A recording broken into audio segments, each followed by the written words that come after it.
आपके ही सवाल का जवाब दे रहा हूं। रात को वो रूपसी अप्सरा प्रकट हो गई मेरे कमरे में। मेरा अखंड ब्रह्मचर्य टूट गया। मेरी सारी तपस्या भंग हो गई। मैं करूं तो करूं क्या? मन दुखी है।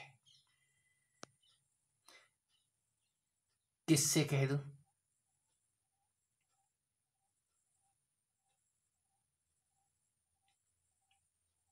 हे विश्वामित्र, यदि मेनका आ गई है तेरे पास तो घबराता क्यों है? जो आया है वो जाएगा। यदि जो बांधा है तूने वो एक दिन तो खोलेगा। ये ब्रह्मचर्य का बांध हम बांध के घूम रहे हैं, कहीं खंडित ना हो जाए। हमारा सब कुछ लुट जाएगा, कुछ भी नहीं लुट जाएगा। जो ये सोचे बैठे हैं कि हमारा खजाना लुट गया, नकली खजाना तो लुटेगा ही। यहां नकली लुटेरे ही हैं और वो लूट के कहां ले जाएंगे? इस तन के अंदर अद्भुत खजाने भरे हुए हैं, सोने और चांदी के भंडार हैं। वो पुनः भर जाएगा। आप परेशान क्यों होते हैं?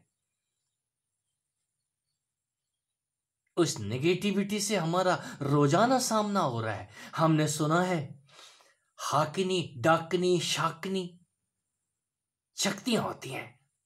ये मूलाधार से कुंडलनी को उठने नहीं देती हैं, उपद्रव करती हैं, साधक को उसकी साधना में बाधा डालती हैं। ठीक ही सुना है। वो शक्तियां आप ही पैदा करते हैं। आपकी सोच उन शक्तियों का निर्माण करती है। आप ही निर्माता हैं। You are the creator. Be a destroyer. आप उनका संहार करने वाले भी तो बनिए। आपके पास वो पावर है, वो शक्ति है। आप उसको उठने तो दीजिए। वो शक्ति जिसका वो नाश कर रही है, वही शक्ति उनका अंत कर देगी। कितना धीरज है आपके पास में? होने दीजिए। एक दो दिन नहीं, ये लंबी तपस्या है। कोई विश्वामित्र लगे रहते हैं। मेनका छोड़ के चली गई है, दिल टूट गया है। कोई बात नहीं, कोई इस संसार के भोगों में अपने आप को मिटा देता है। भोगते भोगते भोगते भोगते रोगी हो जाता है, तो भोग उसको छोड़ के खुद ही भाग जाते हैं। वो मेनका खुद ही भाग जाती है। इस रोगी के पास रह के क्या करेगी? ये किसी काम का नहीं है। ये बुढ़ापा रोग है, अक्षमता रोग है, धनहीनता रोग है। समझ तो आ जाए। आज नहीं तो कल ये भोग आपको छोड़ के भाग जाएंगे, और उनमें से एक शरीर भी है। ये भी भोग है। आपने इसका क्या उपयोग किया? हमारा ये लुट गया, हमारा वो लुट गया। यहां कुछ भी नहीं लुटता है, आप ही लुट जाते हैं। आप ही वो लुटेरे हैं।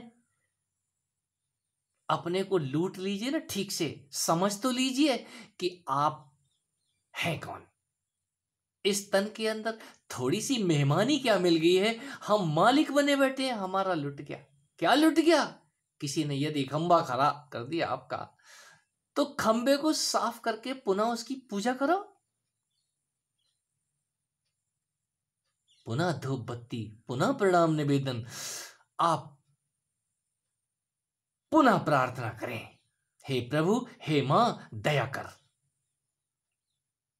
और वो दया करती है। वही पावर है जो आपको जगाती है। नित्य मर जाने के बावजूद भी वो आपको पुनः जीवन देती है। यदि तन छिन गया है, घबराएं नहीं। यहां स्लेट ही साफ होती है। राम जी यहां कृष्ण जी बन के आते हैं, और कृष्ण जी वो तो नारायण है। उनका क्या बिगड़ जाएगा? यहां से निकलेंगे तो बैकुंठ में चले जाएंगे, बैकुंठ से निकलेंगे तो पुनः वो माखन खाने के लिए आएंगे या धनुष तोड़ने के लिए आएंगे, किसी रावण का गर्भ चूर चूर करने के लिए आएंगे। बहाने, आप बहाने से आते हैं और बहाने आते हैं उस ज्ञान को, कहीं गीता के माध्यम से और कहीं अपना आचरण करके दिखाते हैं मर्यादा पुरुषोत्तम राम सरीखे। हमने महापुरुषों के जीवन का आचरण ग्रहण किया है, उनका अनुकरण करते हैं। उनके जैसे बनो, जैसे बनने की जरूरत नहीं है। वो आचरण अपने आप प्रकट होता है आपके अंदर। ब्रह्मचर्य ओढ़ने से आप ब्रह्मचर्यवान नहीं हो जाएंगे। ब्रह्मचर्य जन्म लेता है, और जिसको ये हो रहा है उस परिणाम को आने दें, जिसके आने के बाद आप उस रहस्यमय जगत में प्रवेश करेंगे। फिर आप इन सबको धन्यवाद देंगे। ये कीचड़ भी धन्यवाद देने लायक है। इस कीचड़ से ही कहीं कमल खिलते हैं। आप धीरज रखें।